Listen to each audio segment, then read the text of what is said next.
Graça e paz, cara amiga, caro amigo que acompanha diariamente a nossa meditação sobre a Palavra de Deus no Santo Evangelho, nesta segunda-feira da quarta semana do tempo da Quaresma. Ontem nós celebramos o Domingo da Alegria e a gente pode dizer que essa nossa semana continua sobre esse eco da alegria que entra na nossa vida, que entra na nossa casa, que entra na nossa existência. Eu sou o Padre José Raimundo dos Santos, sou da Diocese de Amargosa, na Bahia, e tenho a alegria de, nesta manhã, estar aqui com você para meditar a Palavra de Deus. Na manhã, aqui para mim, de Roma, onde soam esses sinos que chamam a comunidade para a celebração da missa, mas é madrugada ainda aí no Brasil. Mas em qualquer momento do dia em que você veja este nosso vídeo, essa nossa meditação, o que eu desejo é que a graça e o amor de Deus estejam com você, estejam em sua vida. Em nome do Pai, do Filho e do Espírito Santo. Amém. Minha gente, na quarta semana do tempo da Quaresma, quem está se preparando para receber o batismo recebe da igreja o credo, o chamado símbolo da fé. Símbolo porque essa palavra syn significa com balon, significa jogar. O símbolo é como que uma espécie de contrato, era uma senha que pessoas utilizavam para serem reconhecidas entre elas. Celebrava-se um pacto, né? Por exemplo, alguém que era de uma tribo, um outro que era de uma outra tribo, eles dividiam uma peça e quebrava ao meio e depois um ficava com um pedaço, o outro com outro. Quando juntava, unia e a peça se dava para ver o inteiro. Então, quando no momento de dificuldade, etc., alguém saía daquela tribo, ia para encontrar a outra, por exemplo, ou para estabelecer alguma regra de comércio, etc., quem havia feito o pacto juntava e via que aquele outro não era um impostor, não é? Via que aquela metade que ele trazia do símbolo fechava com aquela parte que ele estava tendo nas suas mãos, aquela tribo de cá tinha, ou aquele comerciante tinha, as coisas se encaixavam. O símbolo da fé, portanto, ou seja, é uma forma de dizer que as coisas se encaixam, não é? Dentro da vida, dentro da existência da gente. A fé é uma coisa que faz com que tudo na vida da gente se encaixe, fique do jeito certo, ganhe a forma correta.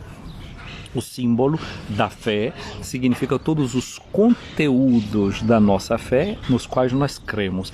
E eu quero começar o dia de hoje justamente recordando com você aquilo que nós cremos. Creio em Deus Pai Todo-Poderoso, Criador do céu e da terra.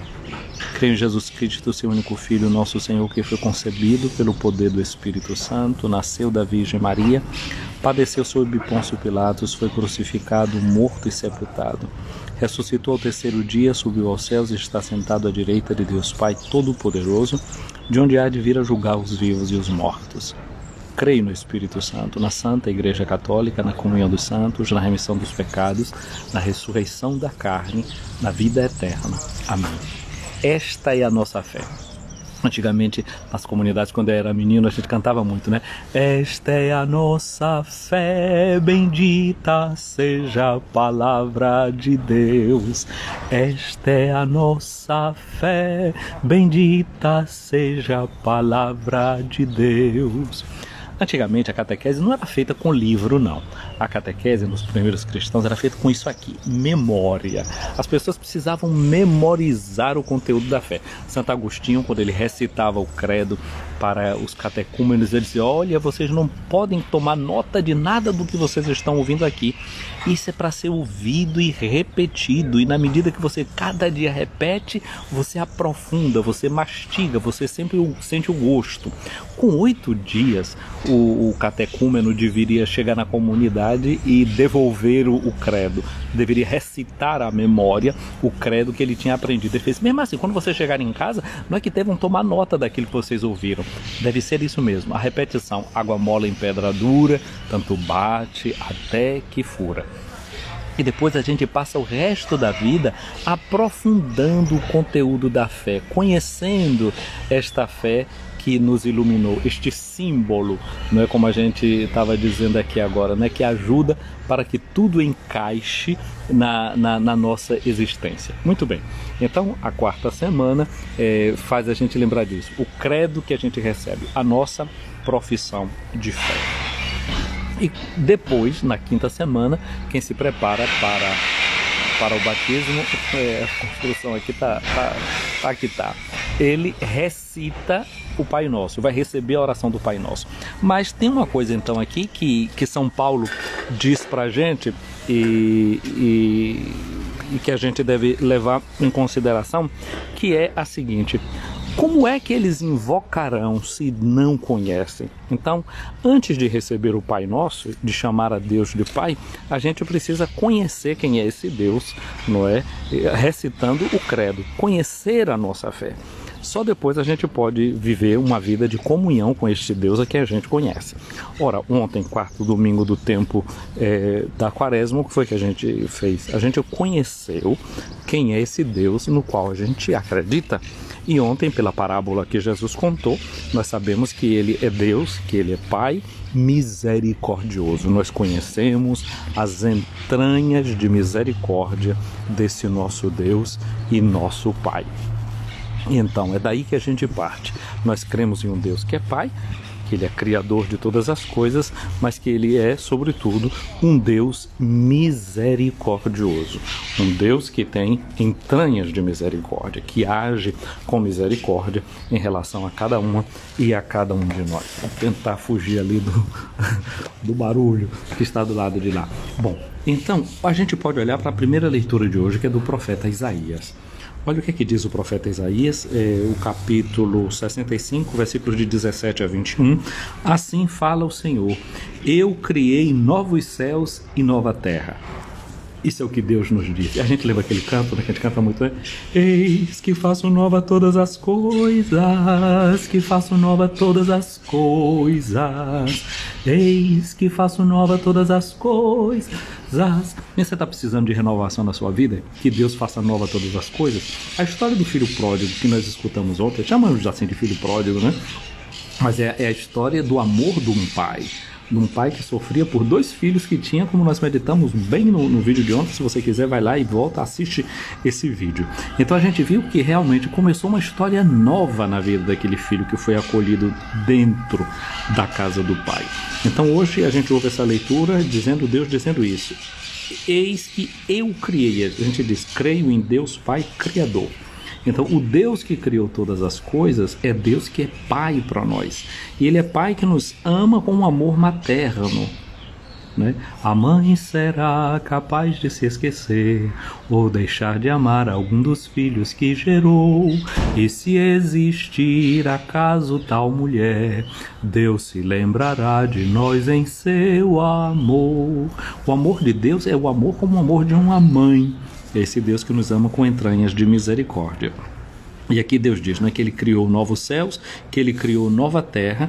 Coisas passadas serão esquecidas. Olha a história do filho pródigo ontem, né? As coisas passadas o pai deixou para lá, ele esqueceu do passado. Às vezes a gente fica ali querendo remoer o passado, querendo viver do passado, carregar certas feridas com a gente. Deus está dizendo: eu estou criando coisas novas.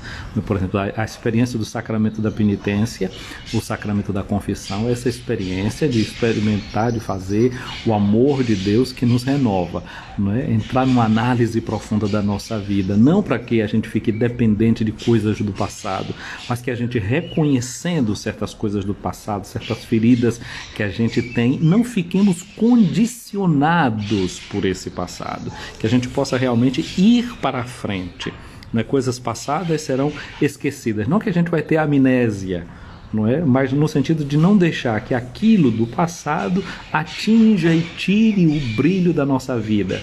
Não é como alguém diz assim: você tem ganha uma fortuna de 1 milhão. Aí, porque você ganhou aquele 1 milhão, você saiu ali pela rua e perdeu 10 reais. Aí você vai agora perder o seu tempo e as suas energias por causa de 10 reais que você perdeu? Ou você vai desfrutar do resto do milhão que você ficou na sua mão? Então, às vezes, a gente faz uma experiência negativa durante o dia e a gente fica rodeando o resto do dia inteiro, todas as outras horas, os outros minutos e os outros segundos, remoendo aquela experiência negativa que a gente fez. Não dá o passo para frente. Então, Deus está falando disso, né? De situações novas que ele cria. E aí a gente tem que se jogar realmente nas mãos de Deus, dando a ele a possibilidade de que ele realize, não é aquilo que ele é. Creio em Deus Pai, Criador de todas as coisas, do céu e da terra, de todas as coisas visíveis e invisíveis. Se jogar realmente nas mãos de Deus com um ato de profunda confiança. Na leitura, Deus continua dizendo, né? Ao contrário, haverá alegria e exultação sem fim em razão das coisas que eu vou criar. E qual é a coisa que realmente Deus cria?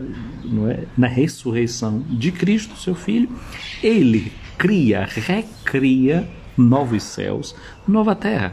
A novidade da criação vai se dar no seu Filho que ele entregou por nós. Ele diz, farei de Jerusalém a cidade da exultação e um povo cheio de alegria. Ontem, domingo da alegria, essa alegria que a gente deve continuar levando na vida da gente durante toda essa semana. Não foi só ontem. A alegria cristã é algo permanente, né? Ontem eu meditava com algumas pessoas e uma delas lembrava essa palavra que a gente encontra e tem encontrado até na liturgia nos dias de domingo, na oração das laudes, a alegria do Senhor será a nossa força. Então a gente permitir que a força da gente venha dessa alegria que nos vem do Senhor. Eu também exulto com Jerusalém, diz Deus, alegro-me com meu povo. Olha, não só a gente que se alegra, Deus que se alegra também com a gente. Ali nunca mais se ouvirá voz de pranto nem grito de dor, ali não haverá crianças condenadas a poucos dias de vida, as pessoas vão morrer com 100 anos, ou seja, longevidade, bênção de Deus. Então não haverá crianças condenadas a poucos dias de vida. Um pouco com essa luz de crianças condenadas a pouco dia de vida, né? Pais que sentem a dor de sepultar seus filhos, não pode ter coisa pior, não é, na vida. Essa é uma dor que eu costumo dizer sempre, é uma dor inominável, não é? Porque quando um marido perde a mulher ou a mulher perde o marido, essa dor se chama viuvez. Quando o filho perde os seus genitores, essa dor se chama orfandade. Mas quando um pai perde seu filho ou sua filha, que nome tem para isso? O dicionário não cabe essa dor lá dentro, não conseguiu nominar, não conseguiu dar nome a esta dor profunda. Dor que Deus conheceu. Dor que Deus conheceu porque o filho dele morreu por nós. Ele sabe o que é essa dor. Dor que Maria Santíssima conheceu. Ela conhece essa dor sem nome, essa dor que a gente não cataloga. Deus a conhece por dentro e Maria Santíssima também a conhece por dentro, não é? Então a gente entra nesse mistério aqui a partir dessa palavrinha da primeira leitura e entra no Evangelho de João no capítulo 4, versículos de 43 a 59, fala de Jesus que partiu da Samaria, lá onde ele encontra com a mulher samaritana no poço de Jacó, porque ele estava vindo de Jerusalém, passou pela Samaria e está voltando para a Galileia, onde ele vivia. E Jesus já tinha declarado que um profeta não é honrado senão na sua própria terra. Aí Jesus chegou à Galileia, chegou na sua própria terra, aquela Galileia em que algumas pessoas tinham preconceito com a cidade de onde ele tinha vindo, né? Por acaso pode vir alguma coisa de boa de Nazaré? Era Nazaré da Galileia. Então Jesus chegou à Galileia, os galileus receberam Jesus, porém, muito bem. Por quê? Porque Jesus, lá em Jerusalém, o capítulo 2, vai nos mostrar isso, ele expulsou os vendilhões do templo. E o pessoal de cá de baixo da Galileia, eles tinham uma forma mais livre de ser. E por isso também eram mal vistos, mas eles gostaram da ação de Jesus, uma ação forte, não é, contra aqueles que dominavam o templo. Imagine, eles que saíam de cá da Galileia, se eles quisessem fazer um sacrifício, eles não podiam levar o animal deles para o templo, porque passava pela Samaria e dizia o animal ficou impuro, porque passou numa terra impura. Aí tinha que comprar um animal lá dentro do templo. E quem controlava a venda dos animais era aquele grupo lá dos saduceus, né? Controlavam economicamente. Então Jesus disse, olha, vocês reduziram a casa do meu pai a um balcão de negócios. Hoje em dia também não tem por aí muita igreja, muita forma religiosa que quer manipular economicamente as pessoas, né? Você faz uma oferta para receber a bênção, como se Deus estivesse desafiando a gente só do ponto de vista econômico. É interessante, né? Uma religião que fica sempre buscando as benesses. Parece que a única forma que Deus tem de desafiar a gente é pelo bolso da gente, como se não tivesse coisas muito mais sérias também com as quais Deus se preocupa da nossa existência e nos desafia na nossa confiança, na nossa entrega, na nossa capacidade de amar, de nos doar uns aos outros. Então, Jesus, quando voltou, entrou ali na Galileia, os galileus ficaram contentes por causa daquela reação de Jesus. Aí batem palmas para Jesus. É fácil a gente bater palma também, de acordo com as conveniências da gente. Os galileus gostaram, porque era conveniente para eles ali aquilo que Jesus também tinha dito e tinha feito. Só que Jesus não fez por conveniência. Jesus fala e fez aquilo por causa da sua essência, por causa da relação profunda que ele tinha com Deus e tem com os homens. Muito bem, então agora eles que tinham ido para a festa viram a ação de Jesus. Aí Jesus voltou para Caná da Galileia. Quando a gente fala em Caná da Galileia, a gente lembra o que foi que aconteceu lá em Caná, não é? Tinha um canto que a gente gostava de cantar muito na comunidade assim: como outrora em Caná, o vinho do amor não vai faltar. Maria com cuidados de mãe não vai deixar. Lá em Caná, Maria não deixou faltar o vinho da festa e da alegria. Lá os discípulos de Jesus acreditaram nele.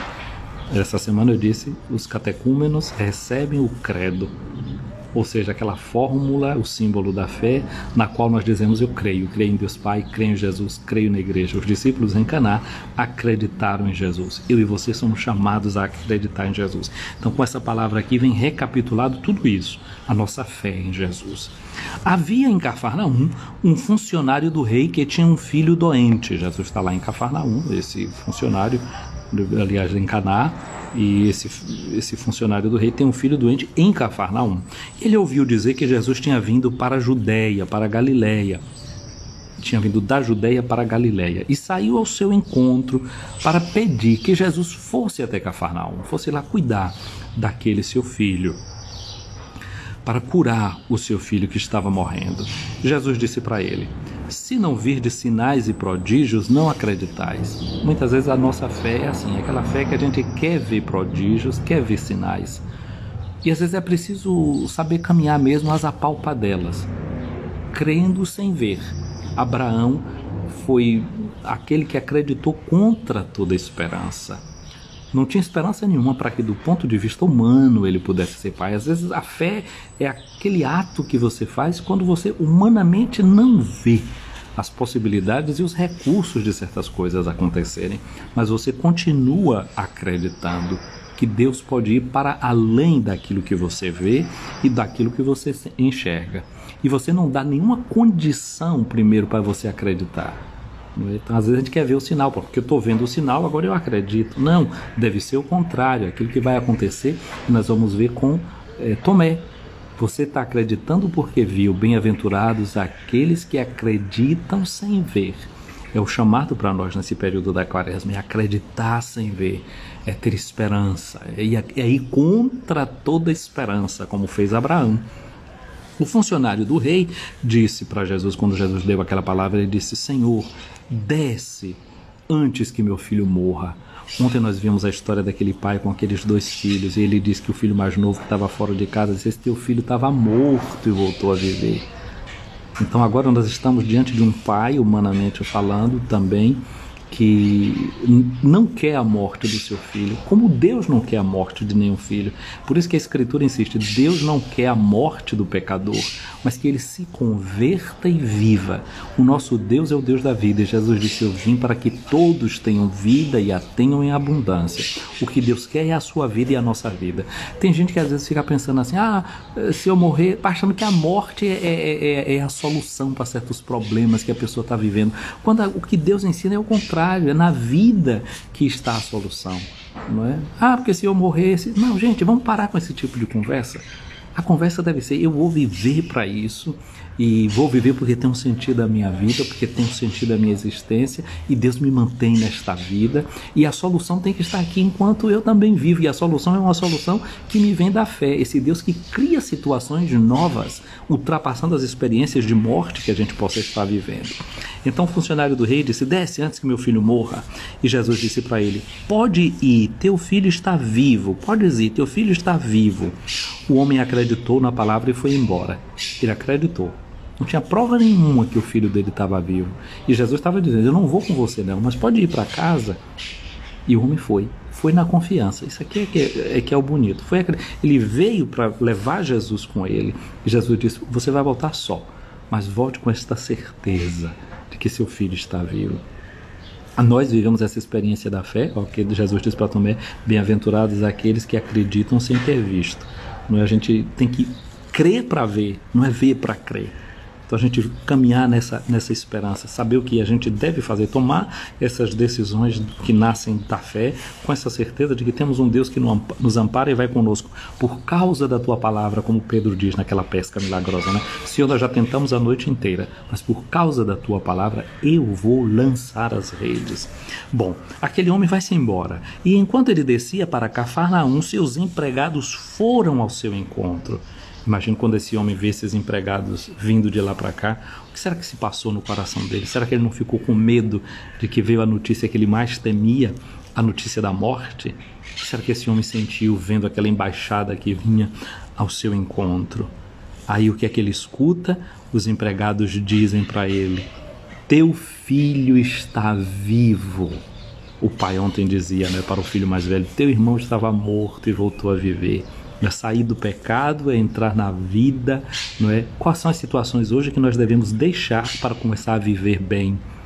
Não é? Às vezes precisa de um certo enfrentamento, de uma certa força, mas aí você vai sentir que você está vivo. Às vezes está no meio do estresse mesmo, é no meio da agonia que pode acontecer isso. Mas tomar uma decisão pela vida. O funcionário perguntou: a que horas é que o menino tinha melhorado? E eles responderam: a febre desapareceu ontem, 1 hora depois do meio-dia, por volta de 1 hora da tarde. O pai verificou que tinha sido exatamente na mesma hora em que Jesus havia dito: teu filho está vivo. Gente, nós ontem vimos a história daqueles 2 filhos, né? Mas tem um terceiro filho que não apareceu naquela história. É o filho que se chama Jesus. E esse filho é o filho que morreu e ressuscitou por nós. A gente diz no credo: creio em Jesus Cristo, seu único Filho, nosso Senhor, que foi concebido pelo poder do Espírito Santo, nasceu da Virgem Maria, padeceu sob Pôncio Pilatos, morreu, ressuscitou ao 3º dia. Porque ele vive, eu posso crer no amanhã. Porque ele vive, temor não há, mas eu bem sei que o meu futuro está nas mãos do meu Jesus, que vivo está. Jesus é o Filho que está vivo. Aquele pai dali dessa história, o pai que teve a notícia que o filho está vivo, e o Pai do céu coloca na minha e na sua vida esse seu filho que está vivo, que venceu a morte. Por causa disso a gente pode acreditar em coisas novas e em situações novas. E o que foi que aconteceu com aquele homem quando ele escutou essa notícia de que o filho estava vivo? Ele então abraçou a fé junto com toda a sua família. Gente, a fé é uma coisa que deve ser abraçada. Por que a gente deve abraçar a fé? Porque na fé Deus nos abraça. Eu disse que a fé é aquele símbolo, né?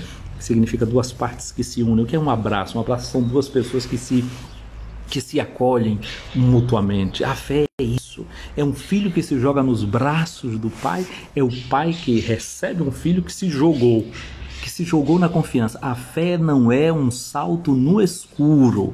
A fé é um salto para a luz. Agora não pense vocês que quando a gente vê a luz também fica tudo muito... Quando vem muita luz em cima do olho da gente, a gente fica meio cego, né? Fica meio cego por conta da luz. Então o salto na luz não significa também que a gente está vendo tudo. É tanta luz que a gente às vezes pode nem conseguir enxergar. Mas a fé é esse salto para a luz, salto para uma coisa positiva.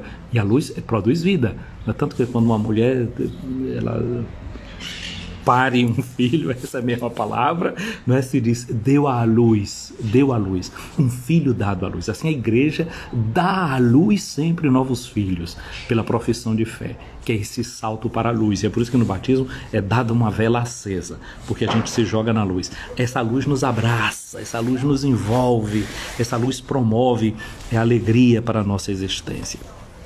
São João termina essa passagem de hoje dizendo assim: esse foi o 2º sinal de Jesus. Ele realizou quando voltou da Judéia para a Galileia. Segundo sinal. Não fala de milagres, João sempre fala de sinais. São 7 sinais que aparecem dentro do Evangelho de Jesus, chamado Livro dos Sinais. Então, o sinal é sempre uma coisa que exige de nós uma decodificação, que exige de nós uma inteligência, não é?